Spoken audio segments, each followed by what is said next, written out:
আসসালামু আলাইকুম এভরিওয়ান। আবার চলে আসলাম একটা নতুন রান্নার ভিডিও নিয়ে। প্রথমে পানিটা দিবেন, তারপর একটু ফুটিয়ে নেবেন। এটা হচ্ছে গিয়া স্যুপটা একটু ভালো করে দেখেন আপনারা। এটা হচ্ছে গিয়া মশলা, স্যুপের মশলা আমরা অনেকগুলো দিছি, 3-4টার মতন দিছি। পরে দুইটা ডিম দিবেন। তারপর ফুটন্ত পানিটার মধ্যে রসুন, মরিচ, গাজর, পরে টমেটো, আপনারা চাইলে আরও কিছু অ্যাড করতে পারেন। তারপর পরিমাণ মতো একটু লবণ, একটু নাড়াচাড়া দিবেন। তারপর এটা ফুটিয়ে নেবেন। তারপর এখানে 3টা মশলা আছে, এই যে একটা আর একটা, এই যে আর একটা।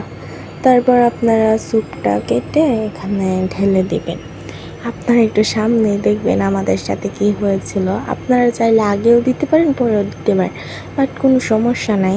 আগে বা পরে দিলে আপনারা যখন ইচ্ছা তখনই দিতে পারেন। ফুটে নেব একটু, তারপর মশলাগুলো ঢালবো।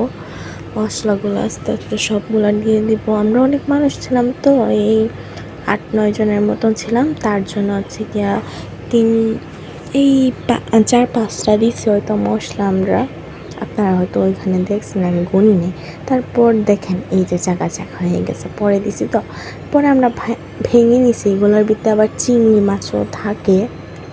চিংড়ি মাছ পাইছিলাম আমি একটা।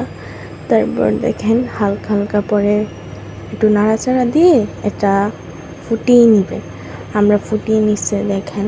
ফুটিয়ে নেওয়ার পর যে ডিমগুলো দেখেছিলাম, 2টা ডিম ছিল, প্লাস একটা অ্যাড করছিলাম আমরা।